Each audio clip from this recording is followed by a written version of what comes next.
What's the vibes, y'all? Yo, everybody cannot get on the NBA 75 greatest players list. But for some reason, two players have been left off that list, and it just never sat right with me. So today I want to talk about two players that should come off and the two players that should be on it. But before we get into today's video, let's do a quick drip check. Today I got on a Jayhawks jacket that I found in a vintage store in Brooklyn for $15. No, I am not a Kansas fan, but you can't go wrong for $15. Should you have been NBA 75?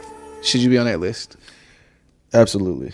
I can only tell you how I feel, and absolutely, I feel like I deserve to be on that top 75 list. It's crazy to me how Damian Lillard is on this list. I'm a big fan, but Kyrie is not. What is the criteria for you to get on this list? Because last time I checked, Kyrie is an NBA champion and Dame is not.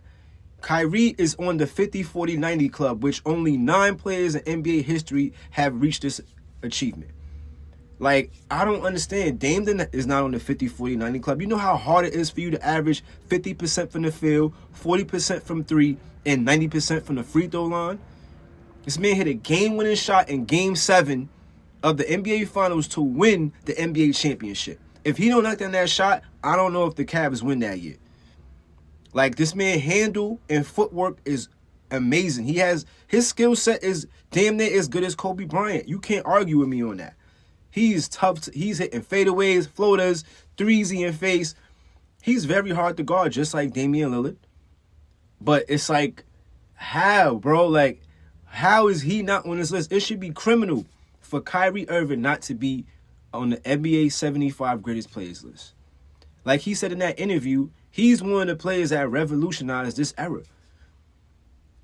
Besides Iverson, I think he has the best handle in the world ever to ever pick up a basketball, and he's not on the list. First person I'm taking off that nobody knows is David Bing. All he got over Kyrie is a scoring title. Kyrie has more All-Star appearances, more All-NBA teams, and he's an NBA champion. Just look at it. This is crazy. Lenny Wilkins is definitely a legend, but he did not dominate the game like this last person I'm about to name. Not even close. Real talk, this is even worse than not having Kyrie on the list.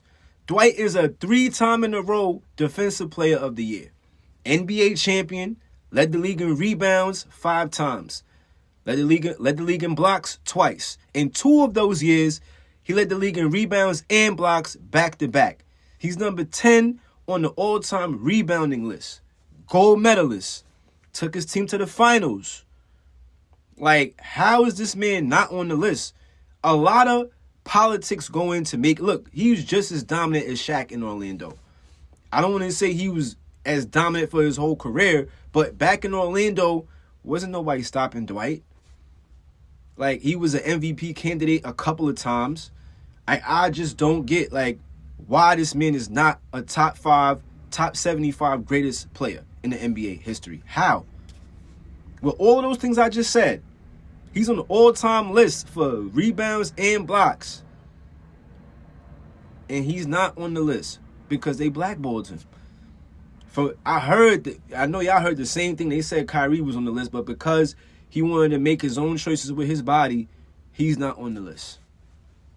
It's like a lot of politics going into this shit. Just like the pound-for-pound boxing list, where you be looking like, yo, why is these guys on the list and this guy is not? But I'm going to be fair, a good amount do deserve to be on that list. I really feel like a good amount of players that is on the list deserve to be there, but y'all can't argue with me. I really want to know what y'all think down in the comments about Kyrie and Dwight being on this list. Let me know what y'all think. Yo, I'm Rockiano. This has been another episode of Off the Dribble. I'm out, y'all.